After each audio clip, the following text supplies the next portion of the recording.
Hour 2 of Overdrive continuing on TSN 1050, the TSN app, and up on TSN 4. Mark Rowe in for Brian Hayes this week, alongside with Frankie Corrado for a few shows. Dave Feschuk was in yesterday. You guys will both be together tomorrow, I believe. So yeah. I don't even need to. I just need to look at you guys and be like, go ahead. Yeah, exactly. You want to do like debate style? You want to be like, we'll do it like first take. We'll just have debates all afternoon. Done. Just have to yell a lot. Yeah. It's a lot of yelling on that show. If you haven't noticed. They're bread and butter, yelling. And it's like 2 minutes of yelling. Yes. And then Molly gets it, and then she sends it. Guys. And then she sends it for like 2 minutes of yelling over there. Yeah. Yeah. So you guys aren't necessarily yellers, but you do have thoughtful points. I don't know if Dave and I disagree on much. Like, how much is there to disagree on right now? Jays aren't very good. Doesn't seem like there's a lot of optimism around that team. Strip it all down? Because the latest with the Jays reports are that they intend to contend next year. They look at how. Well, that's a great question, but they're getting rid of, like, the only people that they're getting rid of are existing contracts. Right. Okay. If they didn't contend, expiring contracts. If they couldn't contend this year, what are they going to do next year that's going to make them contend? Wow. Like, so you have to redo the bullpen. You have to you're going to have to make significant changes to the rotation because you got some aging players. You got some contracts expiring.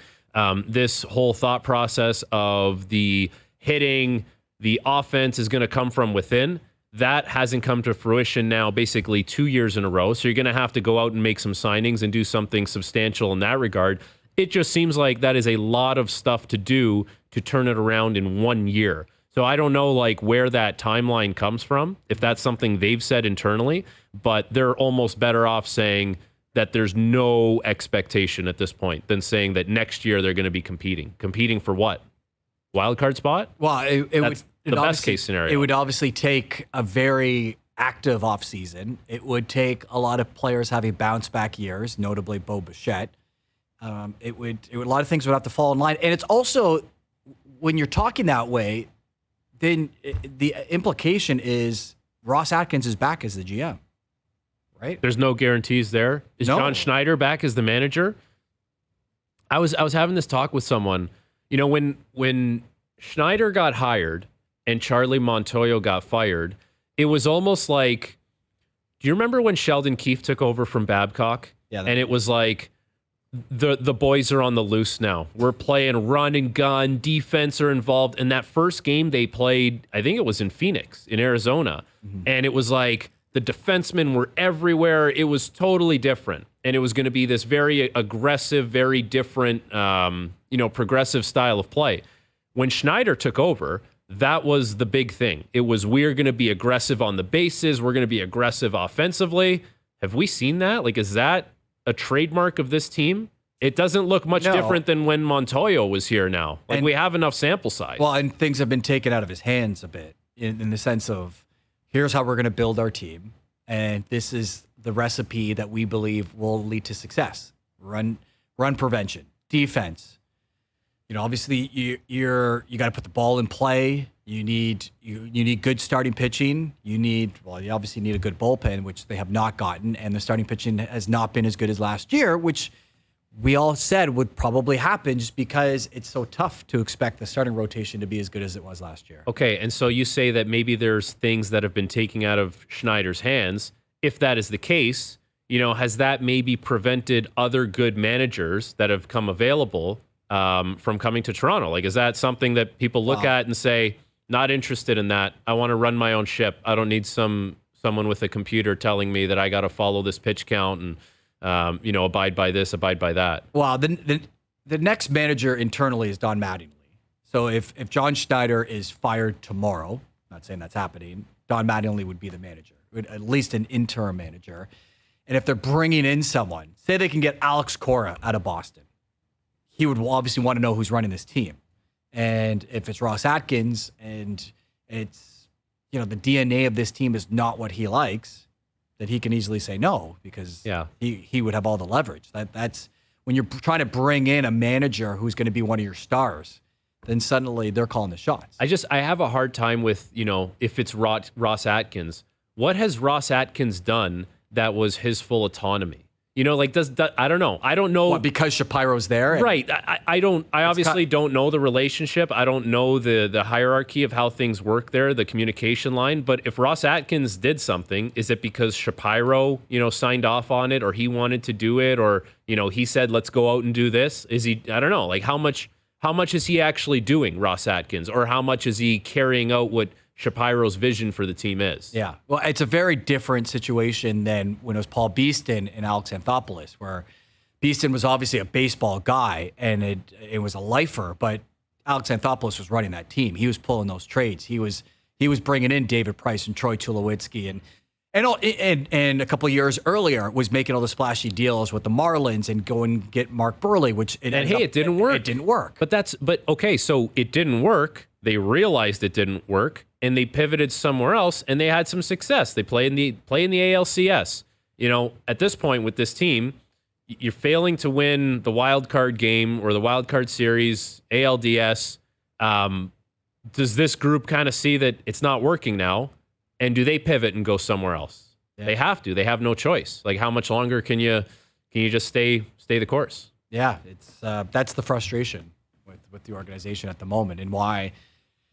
It's kind of dominating conversations among friends, among fans, family members. It's just, it's what is the direction of this team? And I don't think hearing, don't worry, we're going to contend next year is what the fan base wants to hear. It almost, as weird as that sounds, you know what I mean? Like, you know what that feels like to me? That almost feels like, please don't cancel your season tickets. We'll figure something out next year. With the renovations and everything, it comes back to that. But, switching gears to hockey, joining us now on the Maple Toyota hotline is, he's from Brantford, Ontario, so maybe he is a Jays fan and he can indulge us in what he thinks they should do. Brandon Montour. Brandon, thanks for joining us on Overdrive. Hey, guys, thanks for having me. Do you want to have a say with the Blue Jays at the moment, or should we just move on to hockey? I can tell you right now, as close as I am, I guess, to Toronto, I'm not much of an MLB/Jays fan. I've been to plenty of Jays games, but I couldn't tell you. I mean, by the sounds of what you're talking about, it seems like they are struggling, but I have no idea, to be honest.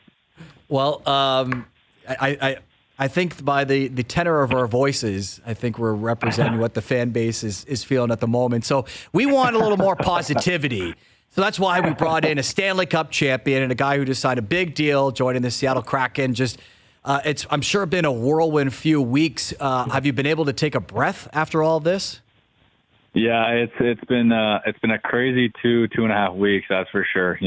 After winning, trying to turn the page, obviously, with celebrating to finding a new home, in Seattle, to going to a good friend of mine's wedding in Mexico, sitting through that hurricane, in Mexico. We got hit by that, having to go back to Florida to pack up some stuff.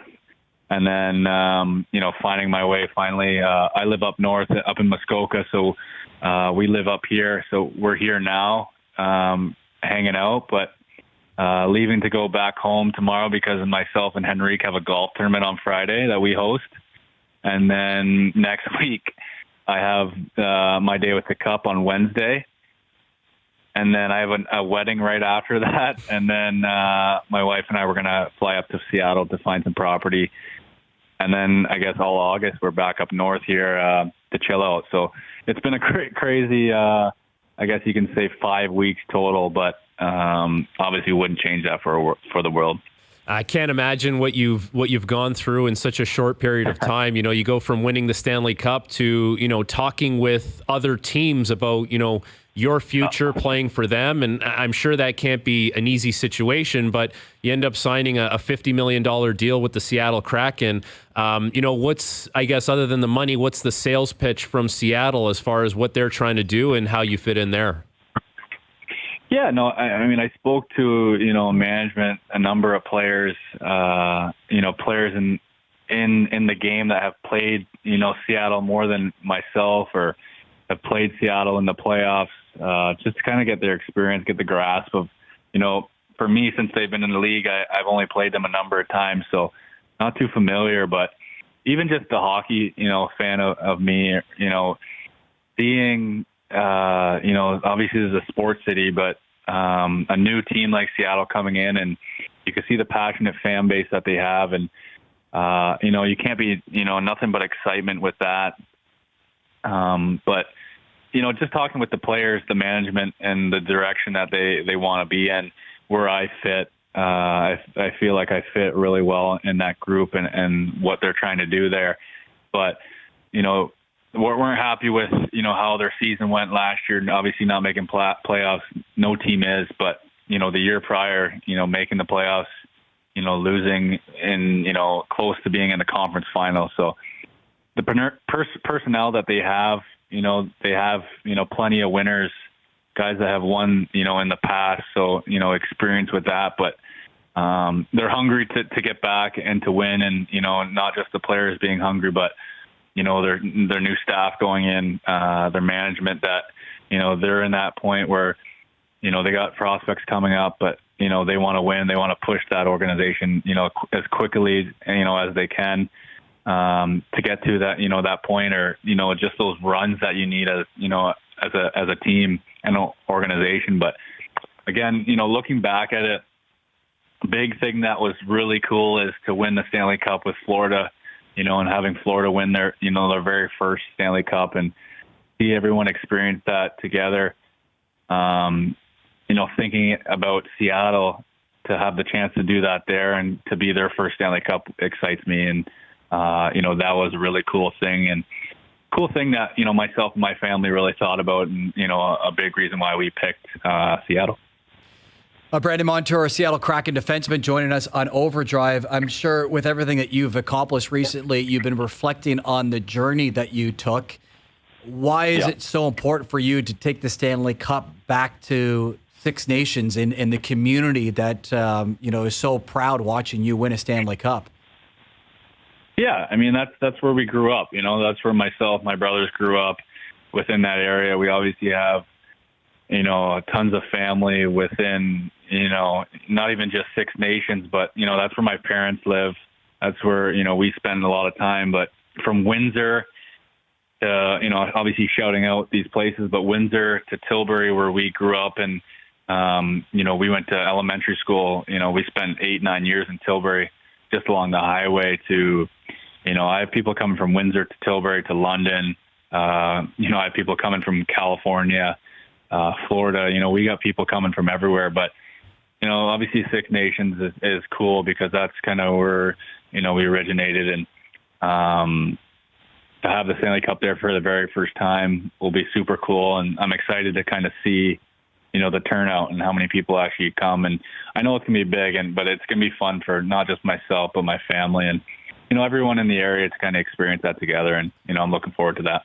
It's going to be pretty cool. And you know what? I think, you guys work so hard throughout the regular season. It becomes such a grind. And then the playoffs becomes even more of a grind. And for you personally, you've played 45 playoff games over the last 2 years. If anyone can tell you what that grind is like, I would imagine it's you. Like, how much do you learn about yourself along the way playing playoff hockey like that deep into the playoffs 2 years in a row? And how hard is it on your body? Yeah, I mean, two different experiences for me. Obviously, the first, I guess you could say 2 runs, but the first run, you tell a lot of people that, our playoffs started around the new year. We were pushing and clawing, all the way from then to squeak in. Obviously, we squeaked in by 1 point, but then, turn right away to, sneaking in by, watching, I think it was Pittsburgh, from my memory, they had to lose for us to get in. And then 2 days later, we were flying to Boston to play, arguably the best, NHL team of all time, if you're looking at their record. Taking that to 7, the highs and lows, obviously you experienced in that run, and nobody expected us to get as far as we did. And obviously reaching the finals for the first time, experiencing that for the first time for a lot of us. Little things as in, just taking that week off that we had between Carolina and Vegas, all the hype, all the media, the media day, guys were jacked up about that, but then just kind of the playing that that atmosphere, the emotion that goes through that. And for me, injuries, not just for myself, but number of guys that year, that was a big thing. Is each round experiences new things, but they're so grueling on the body just because you're playing every other day. Big, long games. Carolina, we went 4 overtimes, we won. The next game was another overtime. So so much that goes into each game, each round. Each team's different.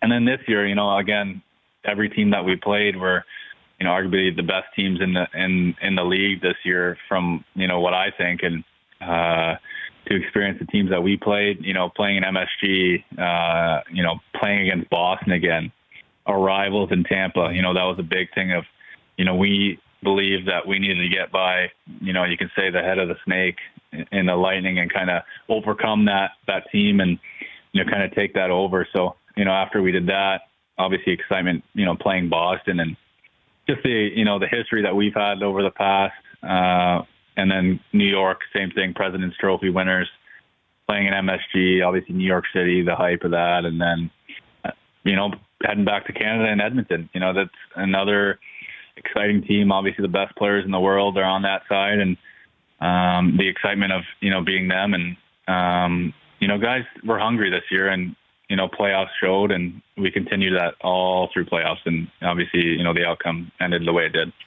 Brandon Montour of the Seattle Kraken joining us on Overdrive. And I don't know how many times I've heard throughout your career, right shot defenseman, man, he would be perfect on the Maple Leafs. Considering where you grew up and your friends and family, have you gotten that throughout your career? Where like myself thinking about it? No, well, you'll. I don't know how the fan base will react if you do say that you've thought about it, but like friends saying like, "Come on, play for the Leafs! Like you're exactly what we need." Yeah, no, I mean you obviously get that, especially now.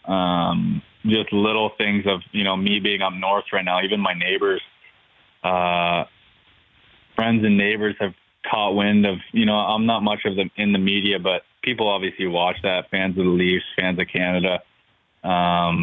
Just being from here, your friends and family hear it on the radios and the rumors and whatnot. But again, for myself, the last 3-4 months has been so focused on just trying to win this thing for our team. And again, that was something for my agent to kind of control, to work on. Well, my whole focus was the hockey. So after that, there were conversations, I mean, you look at the roster, you look at yourself and, for me, I looked at myself and saw the player and definitely could help and was intriguing, in that week. There were talks, but again, there's a lot that goes into it with family and what they need and what I need and, business decisions and such. But, there were definitely, talks. We're excited. We thought about it, but tons of options, for us, and obviously grateful for Seattle, and we're excited about that experience, and excited to get down there and kind of get started with, you could say a new organization. So. You mentioned that you and Adam Henrique do a charity golf tournament together. Before we get into the golf tournament, like you guys are really good buddies. You just beat him in Game 7 of the Stanley Cup Final. What was it like going up against your best buddy Awkward. in a series like that? Yeah, you know what, we took complete no conversations. I mean, I don't think I texted him. I watched, obviously. A big thing, I was happy for him just for the fact of going to a team. I think we played in Anaheim together and we got swept by San Jose.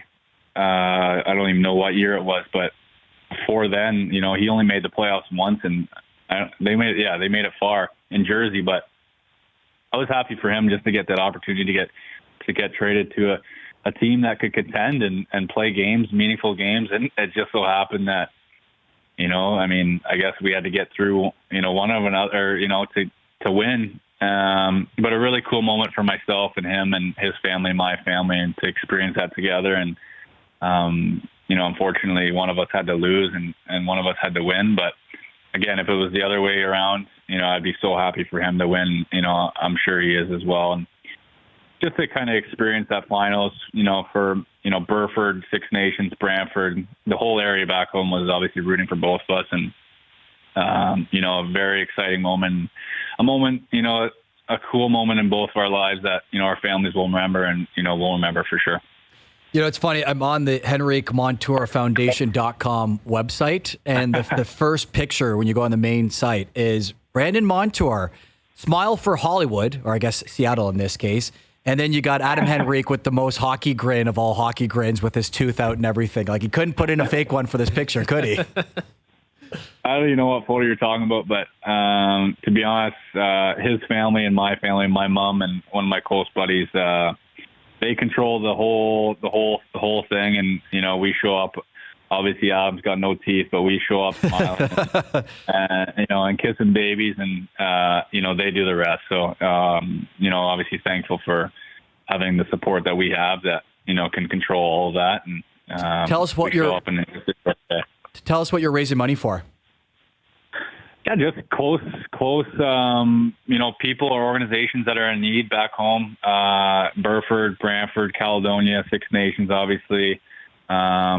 Schools to the athletics to the police stations, you name it. I think obviously the money goes to good causes that, have helped us reach where we've, reached and, helped us get to our goals. And that's one thing that, we've talked over the time that we wanted to give back at some point. And, the golf's obviously the easy thing and the fun thing, but, the turnouts and the people that want to help, that's a great thing and we're excited that, I'm very happy that, we get the opportunity to do that. And, again, yeah, like I said, the turnouts have, got better and better each year, and we're excited for Friday. Well, good on you guys for giving back to those communities. And the golf tournament is this Friday at Monthill Golf and Country Club. Yeah. Brandon, great having you on. Congratulations on signing your new deal. Congratulations on winning a Stanley Cup. Maybe we should lead with that. And we appreciate you taking some time out of your off season to join us. All right. Appreciate it, guys. Thanks. There you have it. Brandon Montour, the new defenseman for the Seattle Kraken. Yeah. Seattle had some money to spend. They got Montour, Chandler Stevenson, trying to find a little more offense there. How often have you heard that? He'd be perfect on the Leafs. Well, do you remember like back when years ago, Buffalo, Anaheim, years ago, wasn't there the mock trade proposal like William Nylander for Brandon Montour with Anaheim? You got to make it happen. Yeah. And Brandon Montour has turned into a very good defenseman, certainly offensively as well. But now here he is, kind of signing his ticket. I guess he's 8 years into his career now. And just a lot of those players that played for Buffalo at a certain time maybe struggled individually, collectively. And so many of those guys have moved on and had success and won Stanley Cups. And he's one of those guys. And now he gets a nice ticket with Seattle. And they'll be, they're looking to get back to the playoffs. So he should help them. And he confirmed were conversations. We'll just leave it at that, I guess. Yeah, look at you. You're the insider. Outsider. The outsider who just, he's in for the week. That's all. Yeah. Brandon Montour joining us on the Maple Toyota hotline. Check out Maple Toyota's huge truck and SUV lineup, including Tundra, 4Runner, Highlander, and Grand Highlander in stock and ready to deliver. Visit mapletoyota.com. Great to have two NHL stars join the show. Quentin Byfield in the first hour, Brandon Montour in the second hour, and coming up next, our baseball insider, Steve Phillips, on the trade deadline that's coming up, the All-Star game that we just saw in Arlington, and was he ever concerned about a player coming back from the All-Star break when he was a GM? That and much more on Overdrive, TSN 1050, the TSN app, and on TSN 4. Doogie not showing his age once again. This is a JP song. Oh, JP. Okay. For sure, this is a JP. No? Oh, he's shaking his head. He's shaking you off. Doogie. Shaking you off like a catcher. Wow. Okay. Or like a pitcher to his catcher. Yeah, I guess so. He didn't want the smoke. No. He wanted the curveball. Yeah. Good choice, Doogie. Not a boy. It reminds me of the movie Blow, that song. Oh, yeah? Yeah, okay, that makes sense. But yeah. I think it reminds me of like a video game. That you ever play Need for Speed Underground? I did. That video game? I'm That's like what it reminds me Super of. Nintendo, and then that was it. Yeah. JP. Because everyone's that going game. nuts about the college football game that just came out. Why is that? Because they just came out with a new one, and I don't know. I heard in the morning Carlo was like, the graphics are unbelievable, and Okay. yeah, I don't know. Just for the record, college football hasn't had a video game since 2014. Okay, so that's why. That's there's some why it's a buzz big about deal. it. Okay, gotcha. All right, well, exciting times. I heard Carlo and Kaz talking this morning about the MLB All-Star game, and I'm sure you were tuned in. I was tuned in. Like Skeens, I wanted to see him pitch, for sure. We didn't get a ton of it, but I think that's to be expected because there's so many pitchers that have to get in. And when it comes to his workload, if the Pirates are not going to let him finish a game which he's hitting or throwing a no-hitter, what do you think is going to happen in an All-Star game? Well, they're not going to let him pitch innings and accumulate more pitches in that environment. The bigger surprise is he didn't strike anyone out.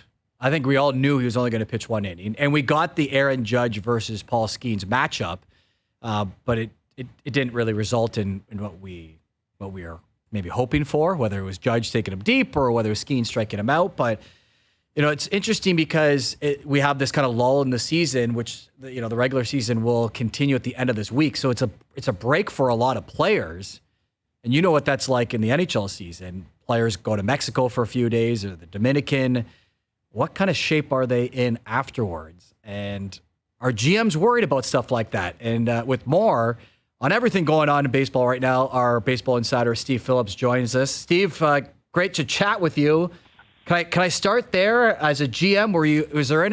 Was there a player that you were ever worried? What is he going to do during this break, and what version of this player am I getting when he does return? No, the players never bother me. I just want to make sure I survive the break.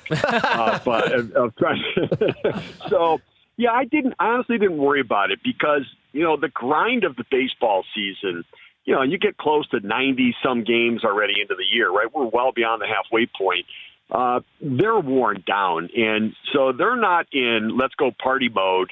They're in, let me have some downtime mode. And, most of the guys are with their wives and kids. And so if they go somewhere, they're going to a beach resort somewhere. It didn't bother me at all. I knew they'd come back ready to go and do their thing. And so I was not really ever worried about it from it, not worried that somebody would be too sunburned when they came back or they'd strain something while they were golfing. And, in the end, I kind of wanted them to cut loose a little bit just to be able to relax and clear their minds because, especially if your team's struggling, the break comes at a time where you can clear your mind, kind of get out there and stop worrying about it, stop thinking about it, enjoy, laugh, have some fun because you get so caught up sometimes in this game playing every day, right? The best thing about baseball, it's the best thing and the worst thing is that you play every day. It's the best thing because you know what? If you didn't do it today, you got a chance to do it tomorrow. It's the worst thing because, you play every day, and it's a grind. And so, yeah, I didn't worry about it too much. And generally, my guys tended to come back and do pretty well coming right out of the break. So how'd you feel about the MLB All-Star game last night, Steve? You get Skeens goes one inning. He doesn't strike anyone out. We get a Shohei Ohtani home run. Is it what you expected? Is it less than what you expected? Like your overall reaction to the All-Star game? Oh, I loved it. I love introductions. I love the introductions for the All-Star game. I had so much fun seeing everybody step forward. I didn't love the uniforms. I'll admit that. I did not love the uniforms. But, I loved the Skeens matchup. Soto got the walk and brought Judge to the plate in the first inning, so we got what we wanted there. Ohtani hitting the home run is just like it's such an Ohtani thing to do. Somebody asked me, does Ohtani feel pressure? I'm like, Ohtani eats pressure for lunch, man. That guy, he's got the $700 million contract. His buddy steals $17 million from him, and he's unaffected by everything. He just goes out there and plays. And so, I think he's fantastic. I thought the Jarren Duran at bat was great. I liked that he got an opportunity to do something in the game. Soto played well with a hit, driving in a couple runs, a walk, made a nice play in the outfield. The whole Jerkson profile to a single and a ball hit into the corner. I mean, there were a lot of really, really good play. Trey Turner's diving play up the middle. I like that they mic'd up the three Phillies infielders, and which was, I think, fun to listen to them chatter. Then Turner made the diving play. I think we got some personality from the players there. And we got a good ball game. And how about the pace of the game? 2 hours, 38 minutes or something like that.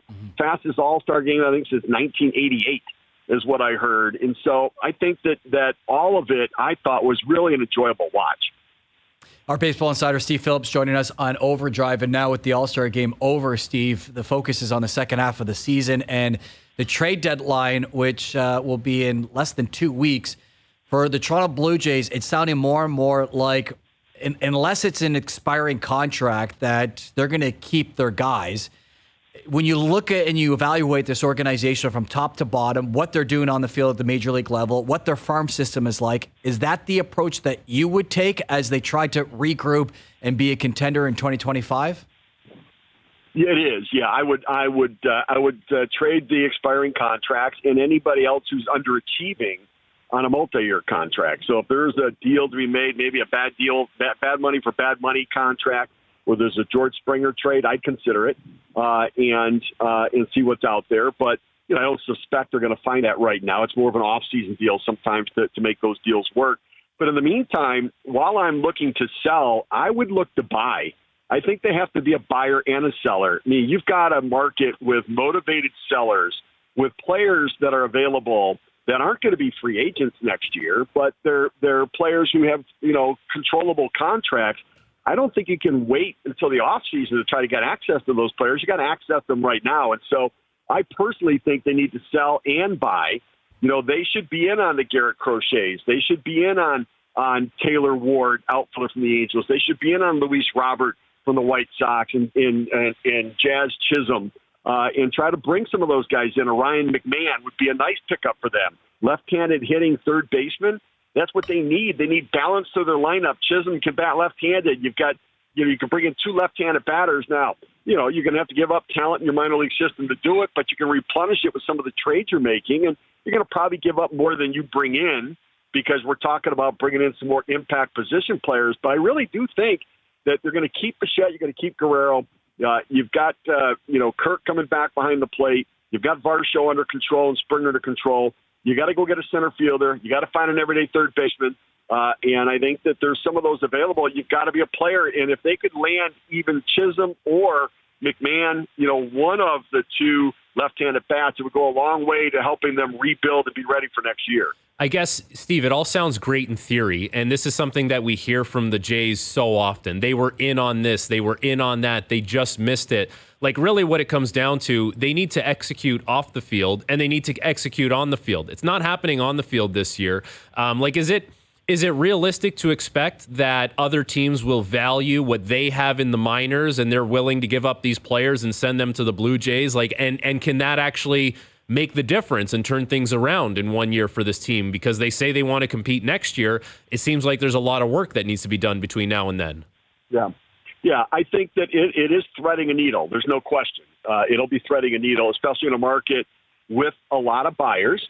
And it's a seller's market, so the asking price is going to be a little bit higher.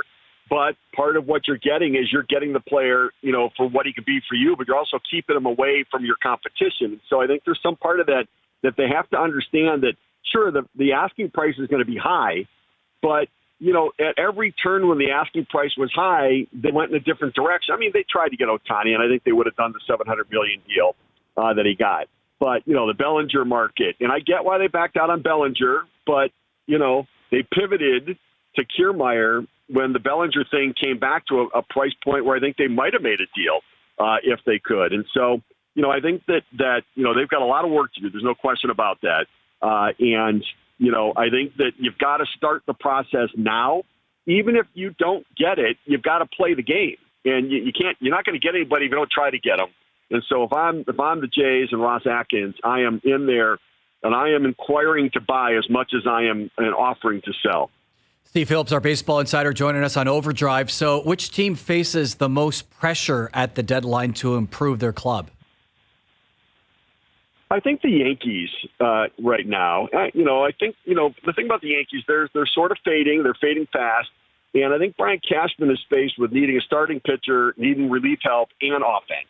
That's a lot to go out in the trade market. Now he doesn't need to get the best people available, but they need some length and depth to their lineup. They're okay if they could add blenders. They've got aircraft carriers, in the rotation and aircraft carriers in the lineup, they need some blenders to just lengthen things out a little bit for themselves. Some extra arms in the bullpen. Jimmy Garcia would be a great fit for the Yankees to be able to consider doing something there. Kikuchi could be a great fit for the Yankees if they want to bring him in and add a lefty to their rotation. And so, they've got guys that may run out of gas a little bit. I think adding a sixth starter for the Yankees would be important. So I think Cashman, with what's going on with the Orioles, and the Orioles, being a game up on them right now, and I think the Dodgers, their starting pitching is in shambles, and they limped into the All-Star break. Now, I don't think that anybody's going to catch them, and they're still the best team in that division. But if they have any visions of really going on in the postseason, they're going to have to get some depth to that starting pitching right now. Steve, just going back to the Yankees, and I don't know how much they're working on the premise that this could be a one-and-done situation for Juan Soto, but when he comes out and gets asked who's the one player you want to play with, and he says Shohei Ohtani, I'm sure that goes over real well in your market. Yeah, I think that everybody would probably say that, but I do know that Soto does like New York. He's thriving in New York. He and Aaron Judge clearly have a really good relationship, as they were, talking during the game yesterday on the field. And so I'm not worried about it. The Dodgers aren't going to be in on Soto. I mean, the one thing we know is they need to really spend money on pitching, and they're, just put it all back together for them. They've got a lot of holes in that rotation. They've got, Kershaw. How many more years is he going to play? Walker Buehler's free agent at the end of the year. Yamamoto right now, that's scary. When a guy has a capsule injury, that is a scary injury for me with a shoulder capsule that I don't really know. Put him on a 60-day injured list now. He can't come back to the middle of August, and I'm not even sure what that looks like afterwards. So I do think the Dodgers, have some work to do still to try to get things going. So I don't imagine they're going to be in on the Soto market. So we just had MLB All-Star weekend. The draft is associated with that. And, I'm sure that's an area that the Jays would like to improve upon, as, basically since 2016, they've made, nine first-round picks. I think only two of those guys have played, and it's Pearson and Manoah. Now they draft a right-handed pitcher with a lot of upside in Trey Yesavage. What do you know about him, and what do you think his upside could be, Steve? Yeah, I know a number of scouts who thought that he was the best pitcher in the draft. Now, he didn't have the best stuff, but he is legitimately a guy who knows how to pitch. He's got great pitchability, great feel for sequencing pitches, a feel for his off-speed stuff, command of his pitches, and he's a fast-track pitcher. So he's a guy that could move quickly to get to the major leagues. And so there's a lot. I mean, I think he was a really good pick for where they were in the draft, and a lot of people were praising that selection for them. So I think it was a good spot for them to be able to get another arm in the organization, and especially with Tiedemann dinged up a little bit now, Manoah having surgery. They've had their fair share of injuries to some of those pitchers. And so, but Savage is a guy that's very highly thought of in this draft class. Well, Steve, you're always a busy guy, but you'll especially be a busy guy over the next couple of weeks with the trade deadline and the push towards the second half of the season. So we're looking forward to chatting with you in the future and your appearances on SportsCenter. We appreciate you coming here on Overdrive. Terrific. I'll be on with Jay Onright tonight, and I'm writing a report card for the first half of the Blue Jays that'll be on .ca tomorrow. Are you Professor Phillips? Wow. Yes, I am. I'm wearing my wire-rimmed glasses and smoking a pipe. I am. Yes. As long as it's not robot AI Phillips doing the hit, and it's actually you, Steve. Right. Yeah. We want the real deal. No promises. No promises. Awesome. Thanks, Steve. Appreciate this. You got it, guys. My pleasure. Anytime. There you have it, our baseball insider, Steve Phillips. As trade deadline is at the end of the month, and there's a lot of Blue Jay fans who are eagerly awaiting what this team will do, and the most likely outcome is exactly what Steve said, and he's not the only one that said it. You will get the Kikuchis that are probably traded, maybe Justin Turner. They put Kiermaier on waivers, and no one took him, so not sure about that. But it's the question around Bo Bichette and Vladimir Guerrero Jr., which continues to linger, and what do they do with them long term? Listen, like Steve said, they're not going to go anywhere. They're going to stick around, at least for the time being. That's more than fine. Here's one of the crazy thing, though. Steve said it's going to be difficult. They're going to have to thread the needle. They're going to have to be sellers on certain things. They're going to have to be buyers on certain things. And they're going to have to try and be competitive for next year. Here's my question is they just did this like kind of slow build where they start from the bottom and this is where it got them. How can you expect this group to do a thread the needle in 1 year, sell and buy, make substantial changes, and now we're competitive next year? Like if you couldn't do it the easy way, how are they just doing it the hard way in 1 year? It's a lot of hope and a prayer kind of mentality. Like it's this offseason, hoping that there's internal improvement. With a lot of the deals that Steve's bringing up, it's almost a change of scenery is going to help this player that we're bringing in, and the player that we're taking out is the reason why another team would take them. It's like wishful thinking. It's very hopeful. Yeah. Like I would just love to hear something a little more concrete as far as the messaging and who you're bringing in. And this is, Hayes talks about it all the time. It's something that this regime is famous for, whether they leak it or they, basically just come out and say it. We were in on this guy. We were in on so many guys, but just like you don't execute on the field, like the players, like you have to execute as a front office and actually close the deal and sign the guys that you're in on. Yeah, I'm waiting on the Ohtani banner being unveiled, that we were in on him. Dude, even forget about Ohtani because that's one of one. That's a different thing. Like just over the years, there's been, in on Soto. There's been multiple instances like this where it's like, they were in on him, just couldn't do it. Yeah. Okay. Coming up during the 6 o'clock hour, more baseball. We're going to be joined by agent Chris Corres. But to kick off the final hour of the show, the return of Life or Death Row. The sizzle's back. That is one way to wake you up. That's all coming up. Overdrive continues on TSN 1050, the TSN app, and up on TSN 4. I keep saying it, like youngest producer in the building, and yet he's rocking this is Q107. Yeah. He knows Gord's not here, right? Like, because when Gord is here. He wanted Rolling Stones. He wants Rolling Stones. I do remember, though, didn't he play a Rolling Stones song? And Gord was like, not the one. Yeah. It was like, this is not one of their hits, pal. It was like a deep cut. Yeah. And Gord was not having it. No. So save it for when Gord's here. Make him happy.